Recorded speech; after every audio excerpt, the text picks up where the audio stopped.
Muito bem, então vamos agora começar uma análise a respeito da ação rescisória, né? Ação rescisória que é considerado um sucedâneo recursal externo, ou seja, uma ação autônoma de impugnação de decisões judiciais. Aí eu selecionei aqui alguns temas, os mais relevantes a respeito da ação rescisória, para conversarmos juntos, né? Então vamos começar falando a respeito, aqui está, do objeto da rescisão, né? E para tratar desse objeto da rescisão, claro, né, nós começamos aqui pelo artigo 966 caput do CPC, com a informação de que o objeto da rescisão é uma decisão judicial. Até aí, nenhuma novidade, né? Justamente por quê? Porque a ação rescisória é um meio de impugnação de decisão judicial, né? Considerada um sucedâneo recursal, uma ação autônoma de impugnação, como eu já coloquei. Então, naturalmente, o objeto da rescisão será uma decisão judicial, né? Decisão judicial de mérito transitada em julgado. Então, aqui nós temos uma segunda característica muito importante da rescisória, que é o seu cabimento depender do trânsito em julgado da decisão impugnada. E aí a gente já percebe claramente uma diferença substancial da ação rescisória e dos recursos, não é? Porque os recursos eles são cabíveis justamente enquanto não há o trânsito em julgado.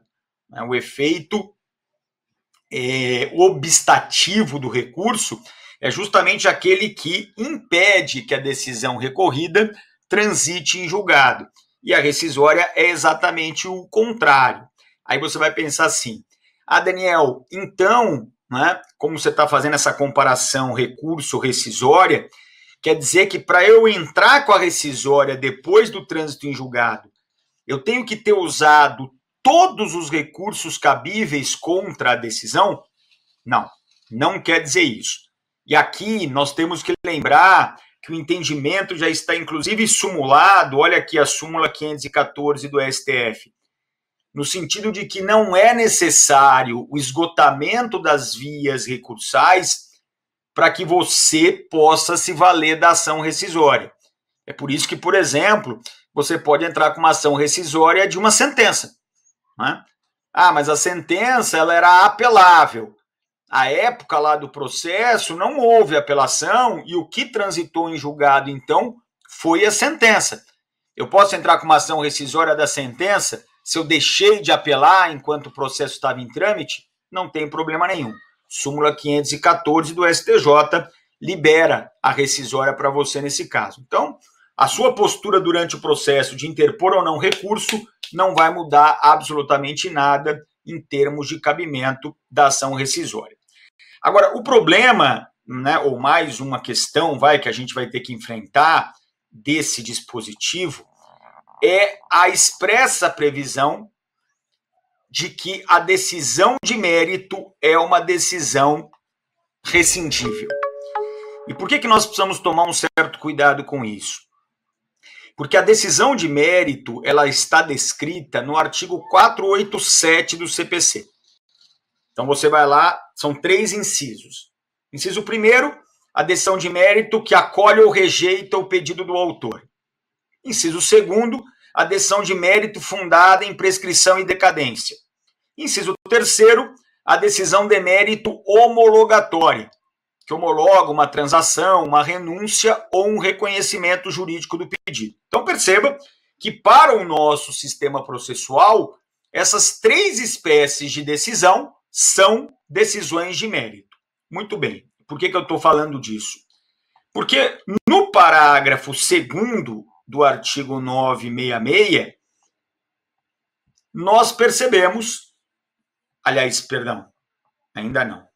No 966, parágrafo 4º, nós percebemos que não é toda decisão de mérito que depois do seu trânsito em julgado será objeto de ação rescisória.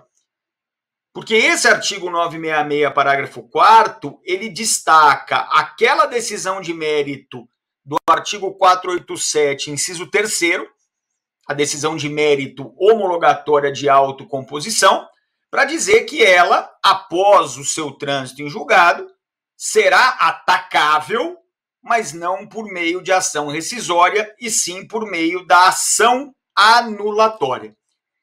Então, nós temos que aqui fazer um corte, né? E quando fizermos a leitura desse dispositivo, que é o 966, caput do CPC, lembrar que essa decisão de mérito que ele trata, na verdade, é apenas a decisão de mérito do artigo 487, incisos 1 e 2. Porque o inciso 3, ele está lá no parágrafo 4º, e o meio de impugnação é outro, é a ação anulatória. Tá? Então, esse é um primeiro ponto importante aqui para a gente lembrar.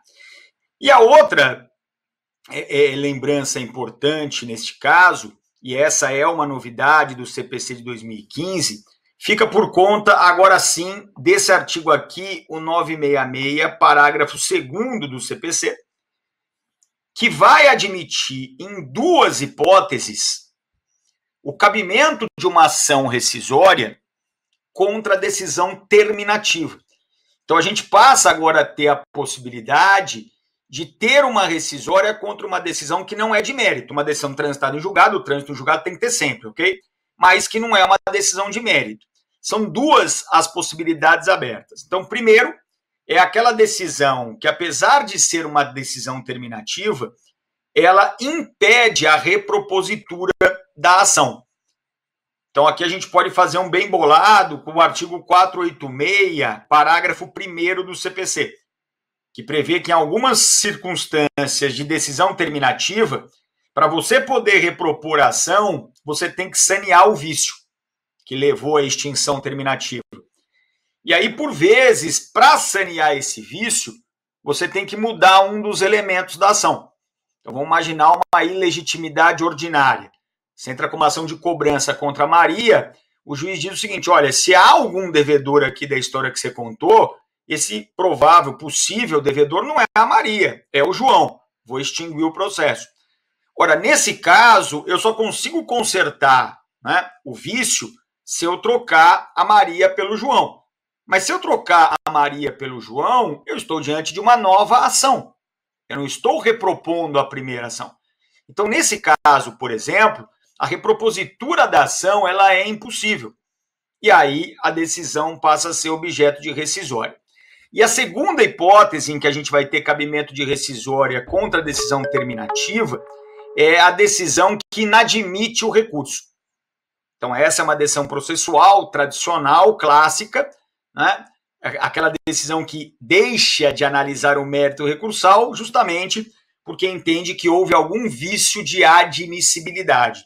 E aí essa decisão, ela também passa a ser atacável por via da ação rescisória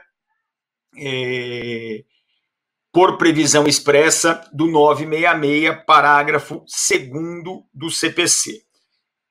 Só uma observação aqui dividida em duas previsões importantes, que é o não cabimento de rescisória no juizado especial e o não cabimento de rescisória nas ações de controle concentrado de constitucionalidade. Então, aqui, na verdade, o que tivemos foi uma opção do legislador, de maneira expressa, em vedar a rescisória. Aí você pode ter tudo, né, o pacote inteiro.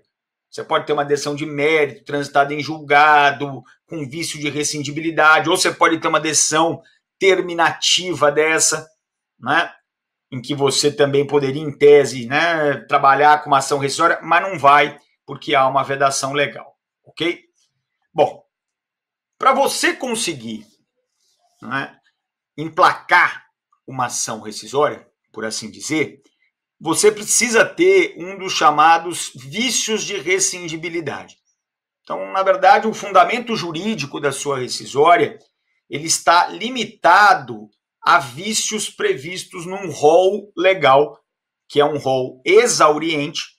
Nós não vamos além deste rol, e é um rol que está consagrado no artigo 966 do CPC. Então, que nós vamos fazer agora? Vamos analisar quais são esses vícios de rescindibilidade pela ordem prevista na lei. Então, o inciso 1º, ele trata de crimes praticados pelo juiz. Então, aqui nós temos 3 crimes, né? A prevaricação, está no artigo 319 do Código Penal, a concussão no 316 e a corrupção no 317. Então, se você se interessar pela tipificação de tais crimes, vá até o Código Penal. Agora, olha só que questão interessante. Se o juiz ele cometeu um crime na condução do processo, na prolação da decisão, ele pode ser acusado criminalmente. Então, é possível que, tendo sido tipificado na esfera penal o ato ilícito, também exista um processo penal contra esse juiz. O que a doutrina entende, e isso é bastante pacífico, é que para você entrar com uma rescisória, nesses termos, você não precisa de uma condenação prévia na esfera penal. Então, uma coisa pode correr, inclusive, concomitantemente à outra. A gente vai até ver a possível aplicação do artigo 315 nesse caso. Mas uma coisa é certa, eu posso reconhecer o crime originariamente em sede de ação rescisória. Agora, se você tiver uma sentença penal, uma decisão penal, transitada em julgado, evidentemente, isso pode afetar os destinos de uma provável ou já em trâmite ação rescisória. Então, imagina o seguinte, Daniel, houve a absolvição do juiz na esfera penal. A absolvição na esfera penal, ela pode ou não vincular o juízo cível da rescisória. Então, como é que funciona? Depende do motivo. Depende do motivo. Então, se você tiver um motivo que descaracterize o ato ilícito, aí está vinculado. Não foi ele que praticou esse ato não é ilícito, esse ato foi feito no exercício regular das atividades. Aí, evidentemente, não tem sentido em admitir uma rescisória, porque já haverá uma coisa julgada material isentando o juiz da prática do crime. Agora, se a absolvição do juiz vier por ausência de provas, por prescrição, aí você percebe que, nesses casos, não houve uma decisão definitiva isentando o juiz da prática do ato ilícito. E aí, nesses casos, é possível a gente trabalhar a tipificação do ato ilícito na esfera cível em sede de ação rescisória. Se houver a condenação, aí é entrar com a rescisória e correr para o abraço. Porque aí a vinculação é óbvia. Uma vez condenado este juiz na esfera penal com decisão transitada em julgado, este fundamento vai vincular o juízo cível da ação rescisória, o que vai significar, no final das contas, que o juízo cível da ação rescisória vai ter que dar procedência à ação. Porque se ele está vinculado a essa condenação penal, não parece que haja outra solução possível. Daniel, por que você colocou aqui no nosso material de aula o artigo 315 do CPC? É uma possibilidade de suspensão do processo civil, ou seja, no nosso caso, da ação rescisória, à espera da solução do processo penal. Então, é possível que haja essa suspensão, mas, conforme a melhor doutrina lembra, essa suspensão é apenas uma faculdade do juízo cível, geralmente é o relator da ação rescisória que vai suspender ou não, acaba sendo uma faculdade do juízo cível. Se o juízo cível, então, quiser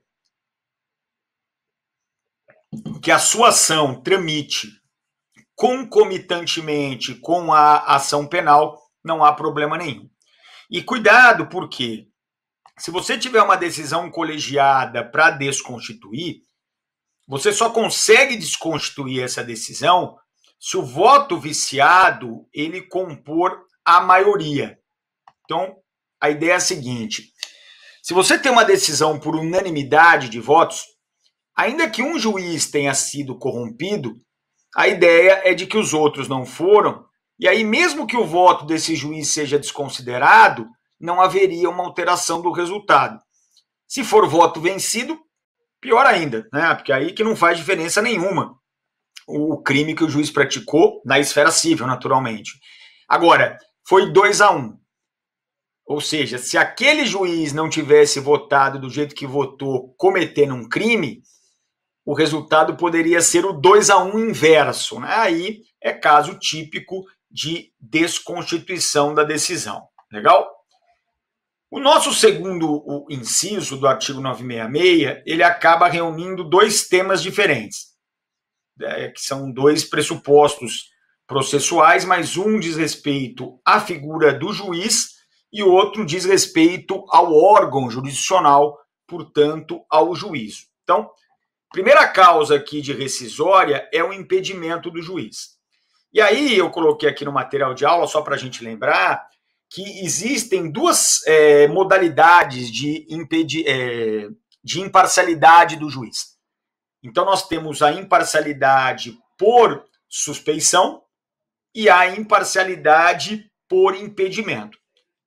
E o curioso aqui é que o legislador, historicamente, isso não é do Código atual, isso vem desde sempre, ele entende que o impedimento ele é mais sério, ele é mais grave do que a suspeição. Daí porque ele coloca aqui somente o impedimento, aquelas hipóteses do 144 do CPC, como causa de rescisória. Então, se o juiz ele for suspeito, mas a decisão transitar em julgado, não haverá o que fazer contra essa decisão. E no caso da incompetência, a distinção entre incompetência relativa, que é aquela que preclui, e a incompetência absoluta, que por ser matéria de ordem pública, ela não preclui e após o trânsito em julgado, ela dá ensejo a uma ação rescisória. Toma cuidado só com essa relação da competência, por quê?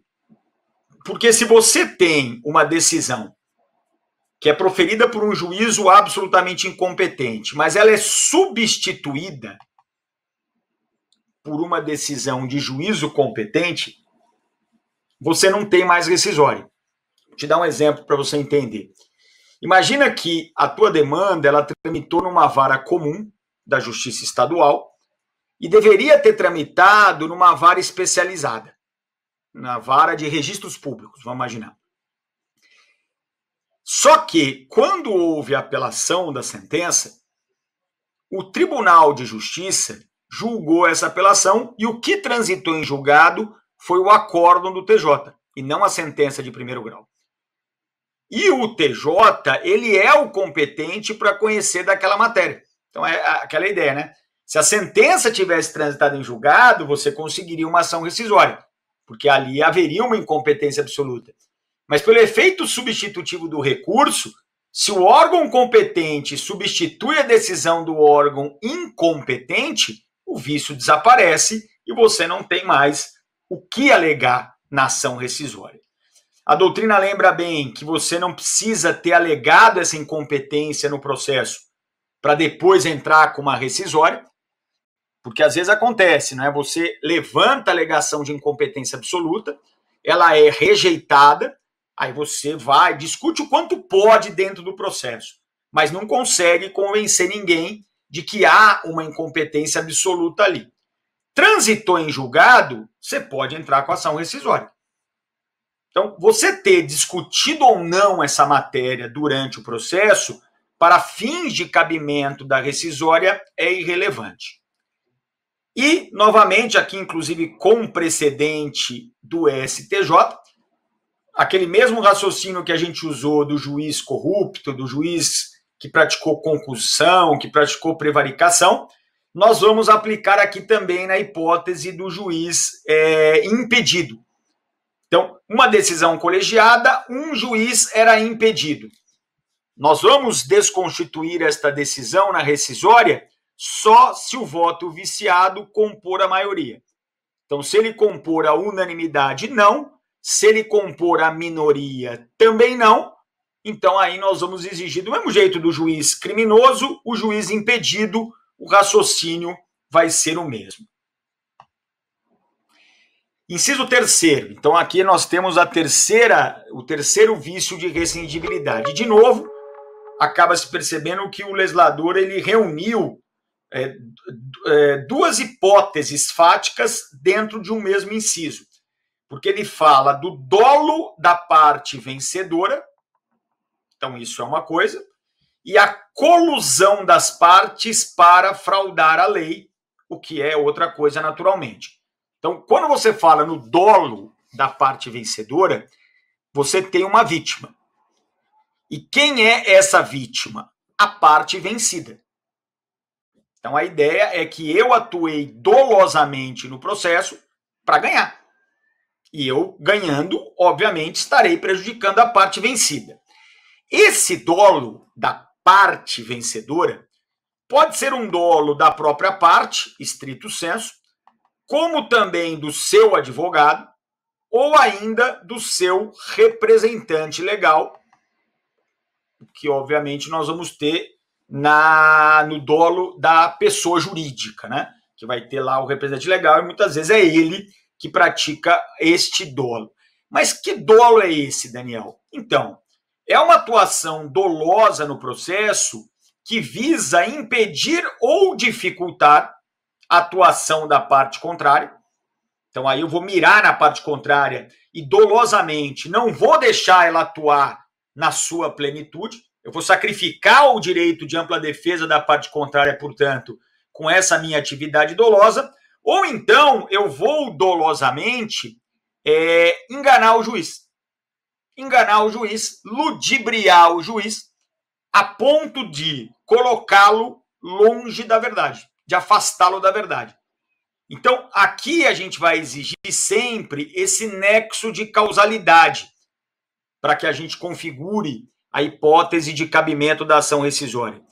Porque muitas vezes você vai praticar um ato doloso, mas não vai conseguir obter o seu resultado.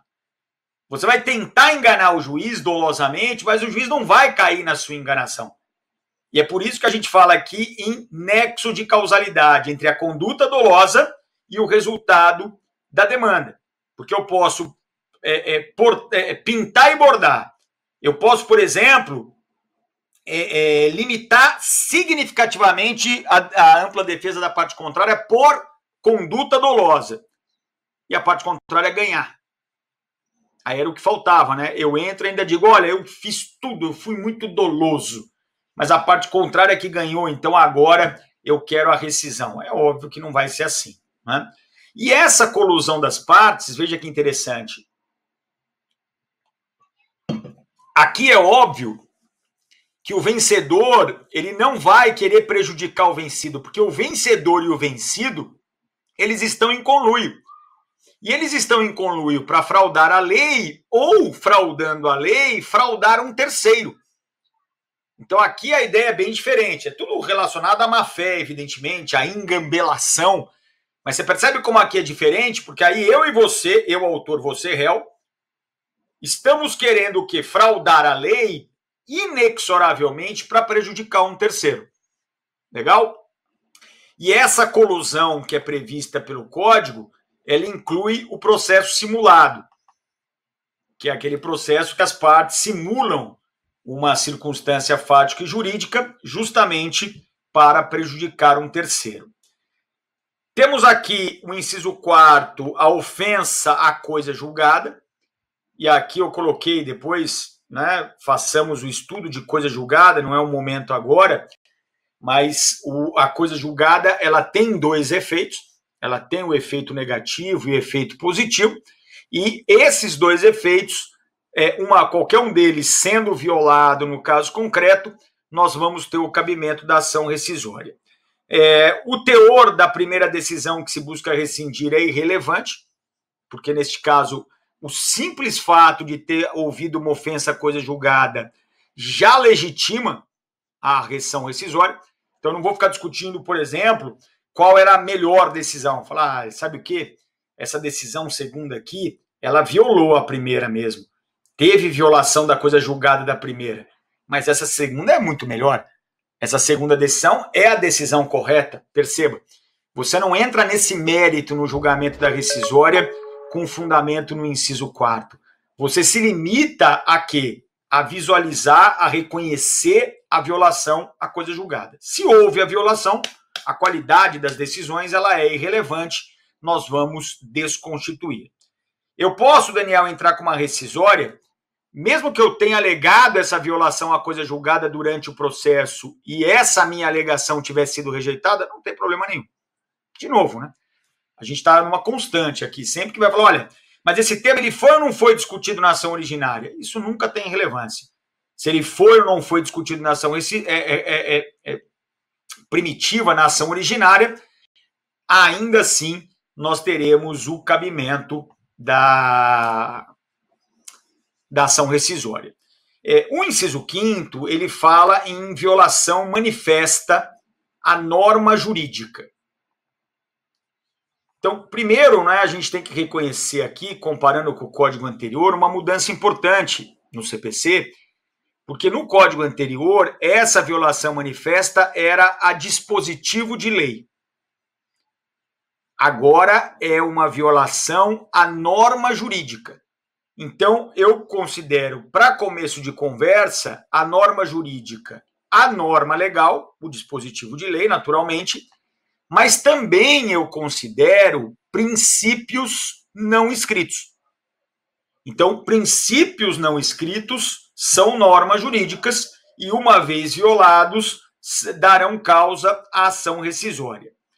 Essa norma legal, ela pode ser de direito material ou processual, ela pode ser uma norma constitucional ou infraconstitucional, ela pode ser uma norma nacional ou estrangeira.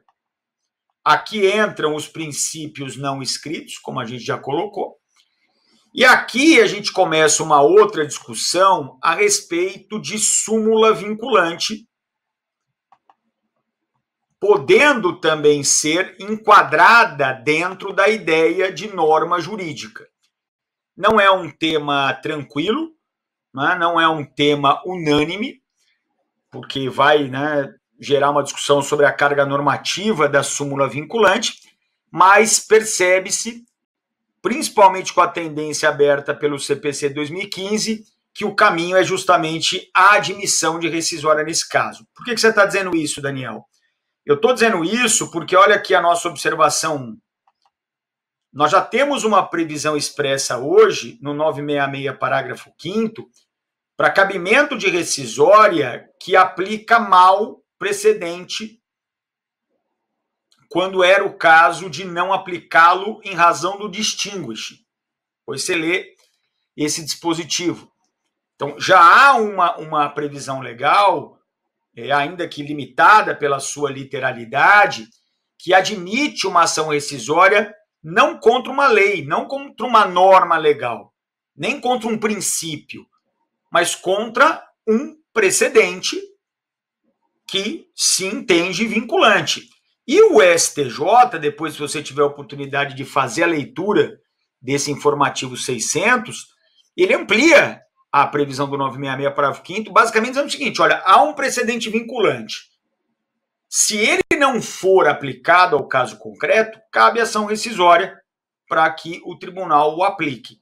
Então, a tendência é a admissão de rescisória contra norma legal, princípio não escrito, súmulas e precedentes vinculantes. Daniel, mas a violação ela tem que ser manifesta. Aqui é a súmula 343 do STF. Ou seja, a violação ela vai ser manifesta se a época em que ela foi feita não houvesse controvérsia nos tribunais. Então, a ideia aqui é a seguinte, Daniel, aquela época a matéria era controvertida. Hoje não é mais. Porque hoje houve uma pacificação a respeito da matéria. Perceba, essa pacificação posterior é irrelevante para fins da admissão da rescisória. Só vai caber aqui a rescisória se a sua decisão é o ponto fora da curva. Quer dizer, ninguém tinha essa interpretação que foi dada no seu caso concreto. Então, essa é uma manifesta violação. Porque se a matéria era controvertida, mesmo que ela venha a se consolidar posteriormente, não cabe a rescisória. Agora, veja que interessante. Há uma exceção a essa súmula, que é justamente a matéria constitucional quando ela é pacificada no processo objetivo pelo STF. Então, aquela história, não, Daniel, na época em que se decidiu, era controversa a inconstitucionalidade ou não. Aí o juiz foi lá e disse, é constitucional, decidiu. Dali a um ano, o STF declara em controle concentrado que a norma é inconstitucional. E isso pacifica a jurisprudência sobre o tema. Você pode entrar com a rescisória. Então, aí seria uma exceção ao entendimento simulado lá na súmula 343 do STF. Muito bem, então vamos agora ao inciso 6º do artigo 966, o nosso 6º vício de rescindibilidade. Deixa eu vir aqui para o cantinho. Tá lá. Prova falsa. Então, você vai entrar com uma ação rescisória alegando que a prova que fundamentou a decisão judicial era uma prova falsa. Né? Também aqui a gente está falando de um crime, que é a falsidade documental, possível falsidade documental. Você pode ou não ter um prévio processo criminal. Então, o que significa dizer que a prova desta falsidade, ela pode ser produzida originariamente na ação rescisória, tá? Não precisa de um prévio processo criminal, mas é possível que exista um processo criminal concomitante com a rescisória, da mesma maneira que a gente conversou lá do inciso 1º, e aí a facultatividade da suspensão da ação rescisória nos termos do artigo 315 do CPC. O interessante aqui é perceber o seguinte, imagina que você tem uma decisão penal condenatória que declara que a prova é falsa. E você fala, Daniel, se há uma coisa julgada declarando que a prova é falsa, então acabou. Isso vai vincular o juízo cível, tá certo. E a rescisória vai ser julgada procedente. Nem sempre. E por que mesmo estando vinculado o juízo cível da rescisória à falsidade declarada na esfera penal, ainda não é possível determinar que vai ser hipótese de procedência? Porque se você tiver outras provas suficientes para manter a decisão, mesmo que aquela determinada prova seja considerada falsa, não será procedente o pedido rescisório. Né? Claro, eu tenho 3 provas que fundamentam a decisão. Ainda que essa seja falsa e, portanto, descartada, se as 2 provas que sobrarem, elas ainda são suficientes para manter a decisão, não tem como você pensar em desconstituir, deu um pulo aqui, em desconstituir tal decisão. A falsidade documental, objeto da rescisória, pode ser tanto a material quanto a ideológica, aí precedente do STJ para depois, se você quiser dar uma olhada. A obtenção de prova nova, né? O código anterior falava em documento novo, agora a gente vai mais genericamente falar em prova nova. Temos até já a decisão do STJ admitindo a rescisória baseada em prova testemunhal nova. Né? Lembrando que a prova nova não é a prova superveniente, ou seja, é uma prova que já existia no momento do processo originário, mas que a parte não conhecia da existência ou que por um motivo alheio ela não pôde produzir esta prova. Né? O STJ já teve a oportunidade de abrir uma exceção com relação ao exame de DNA, né? Porque o exame de DNA ele não tinha sido feito ainda, mas admitiu-se uma rescisória para sua produção, e há uma novidade no dispositivo que significa o que é o novo, né? Qual é o momento definitivo do processo a partir do qual você considera a prova nova. E aqui nós tínhamos no código anterior, depois da sentença já era novo. E agora a gente trabalha com o trânsito em julgado. Então, o legislador, basicamente, ele entendeu o seguinte, se a sua prova ela surgir depois do trânsito em julgado, aí ela já não é uma prova nova, ela é uma prova superveniente, e aí já não tem lugar a ação rescisória para você. Então, a prova nova é aquela prova que poderia ter sido produzida até o trânsito em julgado, mas como não foi, ou porque a parte não sabia que ela existia, ou porque não pôde produzir por motivo alheio à sua vontade, aí vai caber a rescisória. Né? E a última lembrança de que fato novo não se confunde naturalmente com prova nova, o que significa dizer que este fato sobre o qual recai a prova, ele já tem que estar na ação originária. Né? Então você não pode querer obter uma prova nova para levar um fato novo à discussão para tentar mudar a decisão transitada em julgado. Então tem que ser um fato antigo, uma prova nova, vamos chamar assim, de um fato antigo. E a última hipótese aqui do 966, o último vício de rescindibilidade é o erro de fato. Então o que é um erro de fato? Quando a decisão considera um fato inexistente que tenha existido, ou quando considera inexistente um fato. Quer dizer, erro de fato. Eu considero um fato que não existiu, ou eu deixo de considerar um fato que existiu. Aí você fala, pô, então aqui vai caber rescisória para diabo, hein? Porque isso aí acontece direto. O juiz errar a valoração da prova, e aí, né, determinar que um fato está provado quando não está e tal. Calma, muita calma nesse momento. Porque o erro de fato, ele provavelmente é a hipótese de cabimento da rescisória mais restritiva que a gente tem. Por quê, Daniel? Porque para você ter uma rescisória com base em erro de fato, você tem que preencher esses 4 requisitos aqui, ó. O erro de fato, primeiro, tem que ser fundamental para a decisão. Então, se for algo só secundário, passa o jogo. Você não pode fazer prova na ação rescisória. Então, você vai ter que mostrar que houve um erro de fato com aquela prova já produzida na ação originária. Não pode existir controvérsia a respeito do fato, ou seja, o juiz não deve ter valorado prova, porque não cabe quando há uma má valoração, uma má apreciação da prova. Então perceba que para você conseguir preencher esses 4 requisitos, estamos inegavelmente tratando de uma hipótese de extrema excepcionalidade. Não é apenas de excepcionalidade, não, é de extrema excepcionalidade. Ok? Bom, como é que funciona, Daniel, a legitimidade para a rescisória? A gente tem aqui uma previsão do 967 que se preocupa apenas em prever a legitimidade ativa. Então vamos trabalhar a partir daí. As partes no processo, como seus sucessores, têm legitimidade. O terceiro juridicamente interessado tem legitimidade. E o Ministério Público tem legitimidade. Perceba, pela lei, ele teria legitimidade, o MP, nessas 3 hipóteses aqui, ó. Se ele não foi ouvido no processo em que deveria ter intervido como fiscal, quando a decisão é efeito de simulação ou de colusão das partes para fraudar a lei, e esses outros casos em que se imponha a sua atuação, é compreendido como a existência de interesse jurídico. Então, sempre que houver um interesse jurídico naquela demanda, interesse jurídico público naquela demanda, você pode, segundo esse precedente do STJ, admitir o MP como legitimado.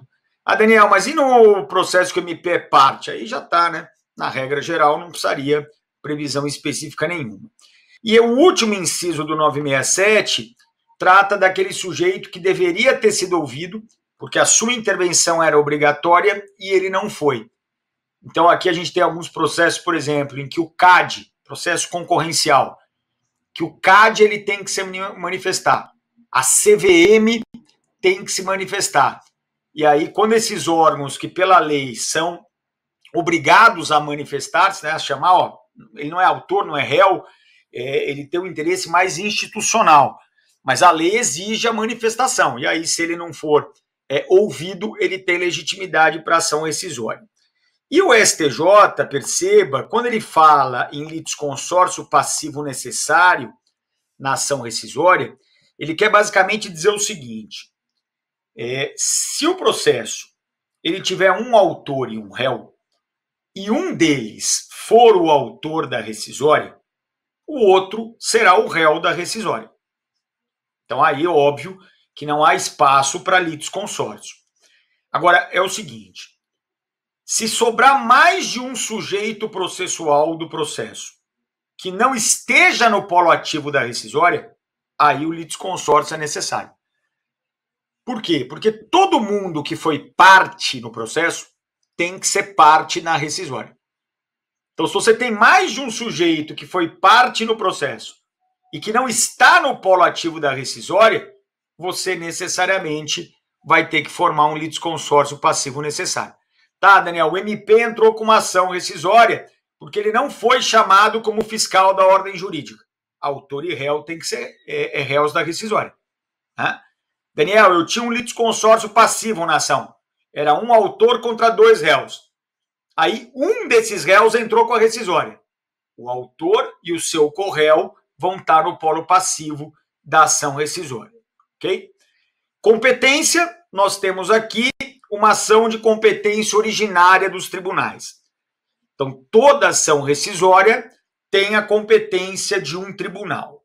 Se você for rescindir uma sentença, tranquilo, tribunal de segundo grau, TJ ou TRF, a depender da justiça ser a estadual ou a federal.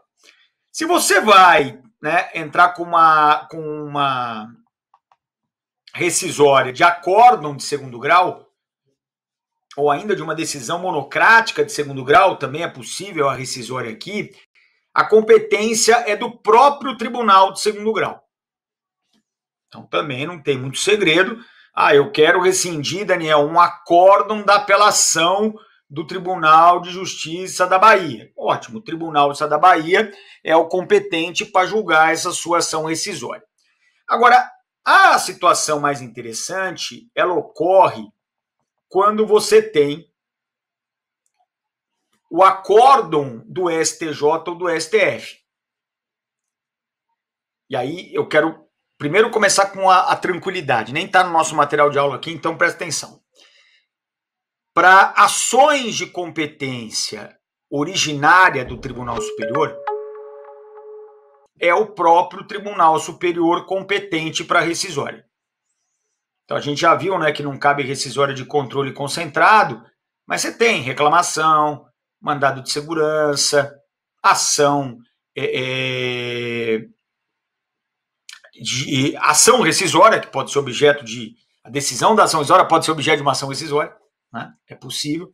Então, se você tiver uma competência originária do Tribunal Superior, a competência para a rescisória é do próprio Tribunal Superior.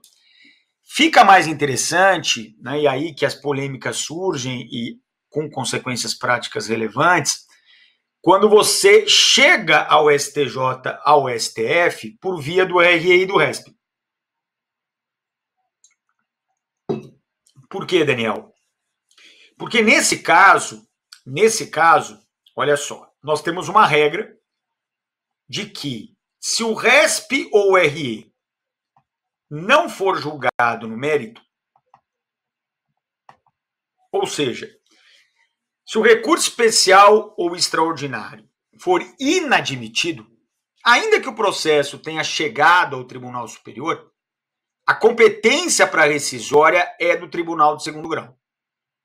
Porque, na verdade, o Tribunal Superior não proferiu decisão de mérito. Ok? Agora, se o RE ou RESP for julgado no seu mérito, aí a competência será do Tribunal Superior. Então essa é a regra, e aí perceba que aprendendo essa regra, você pode imaginar, poxa, Daniel, não tem muito erro, hein? Vamos ser sinceros aqui, me pareceu algo, inclusive, bastante simples. Pois é. O problema é que você vai ter uma hipótese na qual o recurso vai ser inadmitido.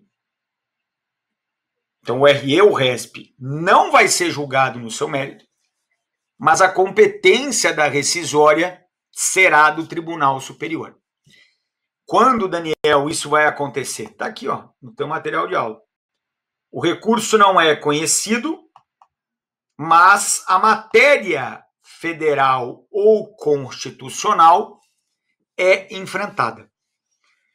Então, aqui é aquela tradicional inadmissão de RE e RESP, nas quais o STJ e o STF dizem assim, olha, por não ter ocorrido a violação ao dispositivo constitucional, por não ter havido a negativa de vigência desta norma federal, eu não conheço o seu recurso.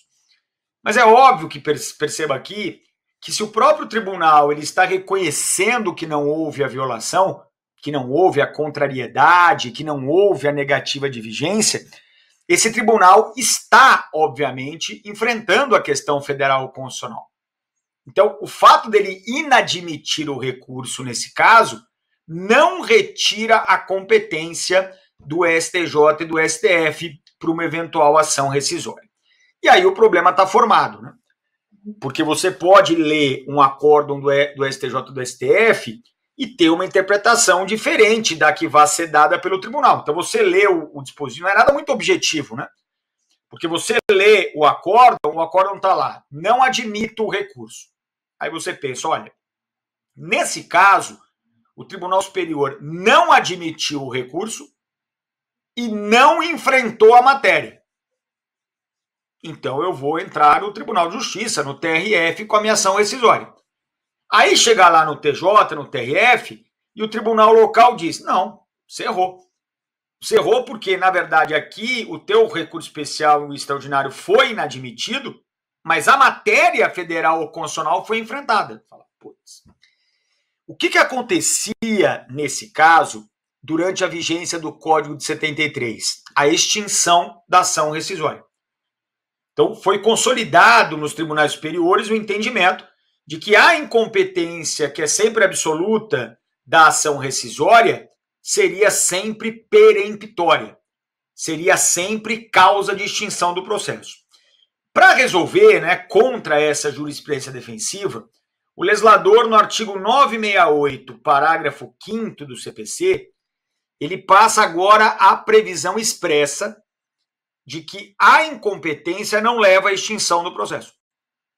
Então, se o tribunal entender que ele é incompetente para a rescisória, ele tem que remeter para o tribunal competente.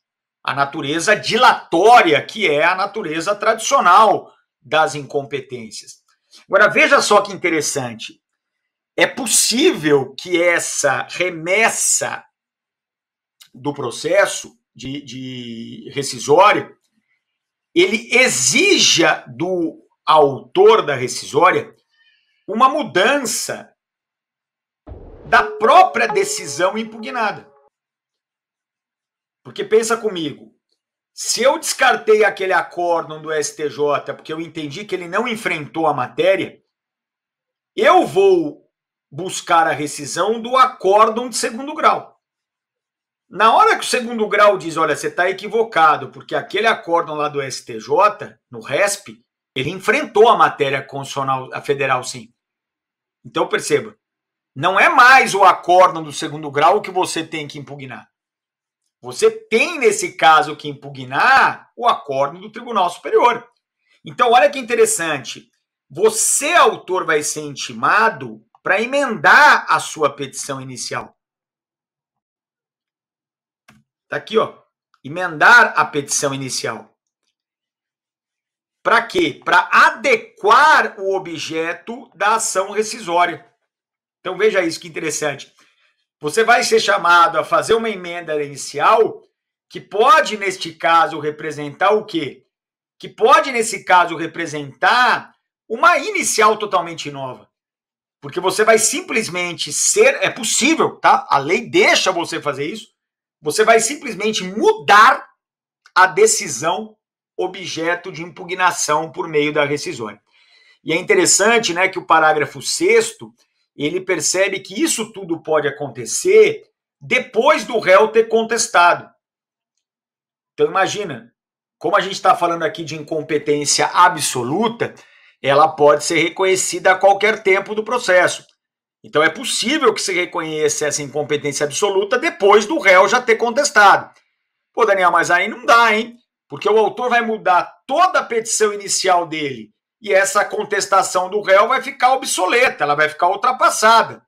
Por isso que o 988, parágrafo 6º, prevê que, havendo uma alteração da inicial, já tendo sido anteriormente apresentada a contestação, o réu será intimado para emendar a contestação. Perfeito, né? Princípio do contraditório na veia aqui. Está de parabéns o legislador por essa previsão. Ok? Interessante, né? Essas previsões do CPC relacionadas a salvar o processo, né? A gente tem no CPC 2015 uma clara percepção de que estamos consagramos lá no artigo 4º o princípio da primazia no julgamento do mérito. E aí há várias passagens para tratar da concretização desse princípio. Esse é um deles. Né? Esse é um dos dispositivos que trabalha com essa ideia de preservação do julgamento do mérito. Quer dizer, poxa, por que nós vamos extinguir uma rescisória por conta da incompetência? É porque não é só uma questão de incompetência, Daniel. No final do dia, o autor da rescisória, ele errou a decisão a ser impugnada.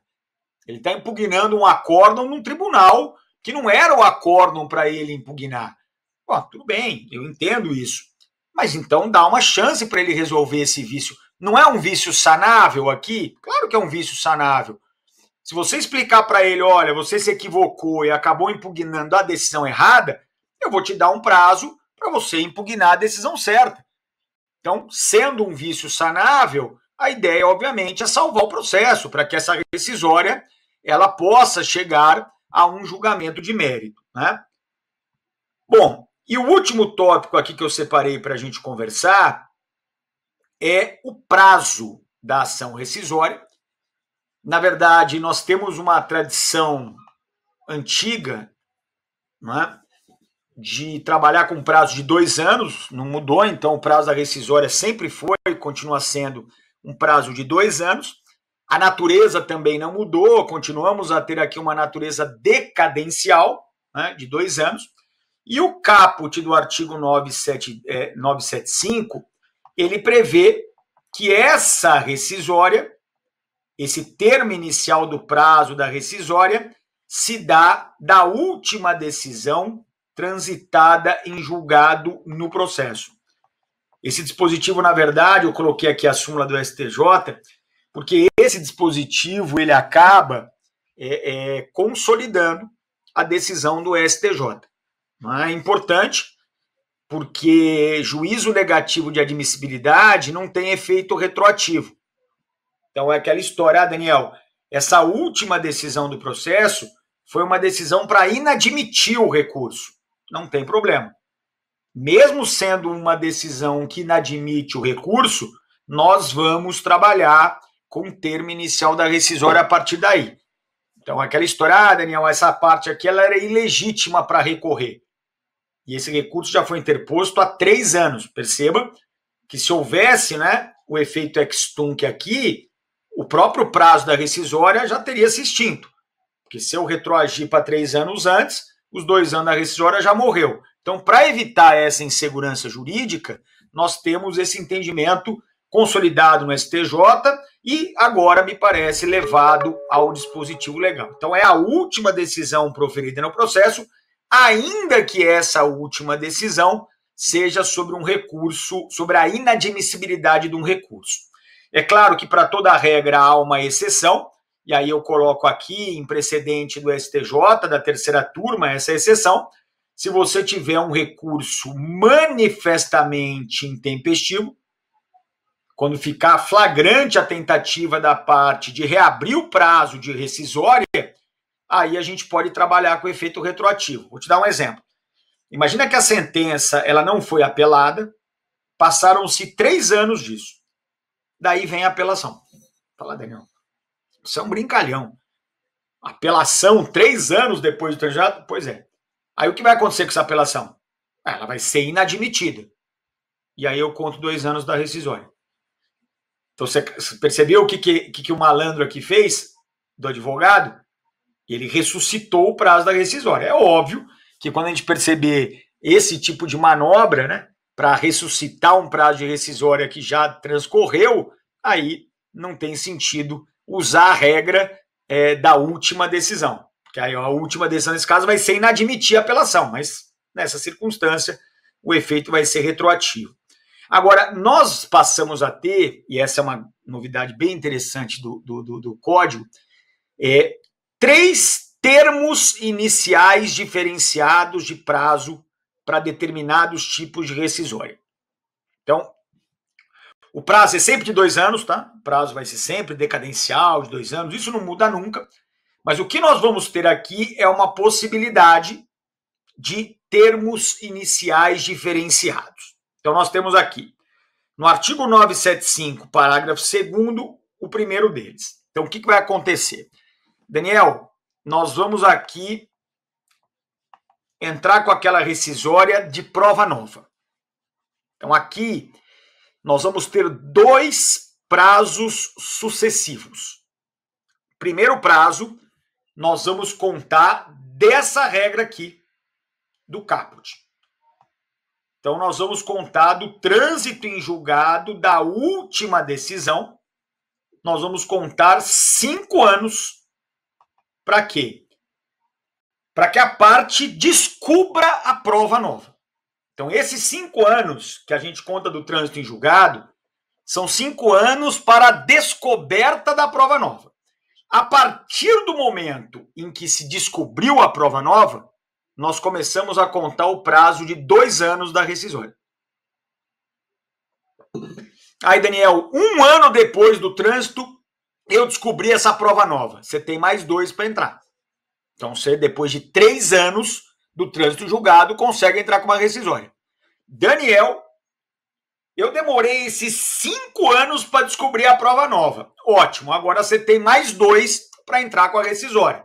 Resultado, você tem aí, no máximo, 7 anos de prazo, mas sempre lembrando que uma coisa é uma coisa, outra coisa é outra coisa. Então, o primeiro prazo de 5 anos é para descobrir a prova, o segundo prazo é para entrar com a rescisória.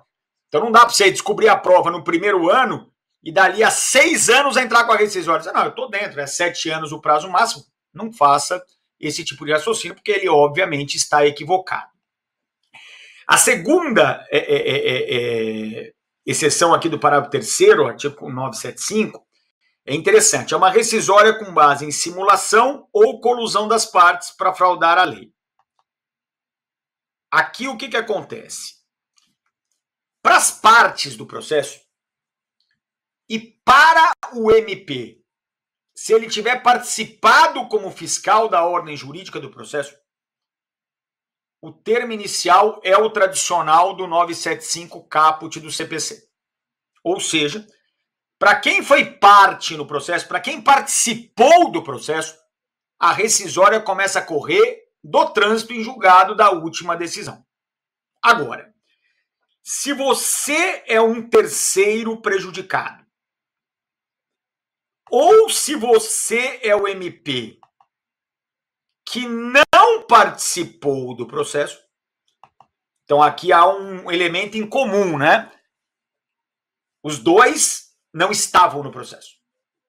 O terceiro porque é um terceiro e o MP porque não estava no processo.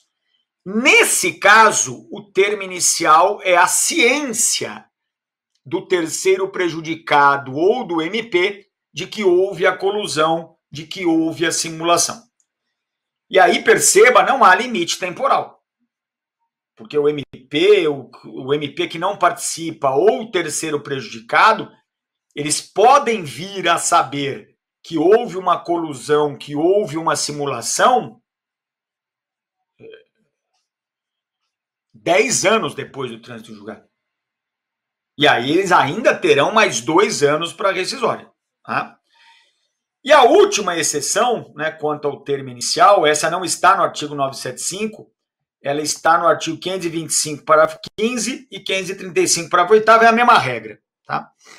É a mesma regra, é que uma fala de impugnação ao cumprimento de sentença geral e o outro fala de impugnação ao cumprimento de sentença contra a Fazenda Pública.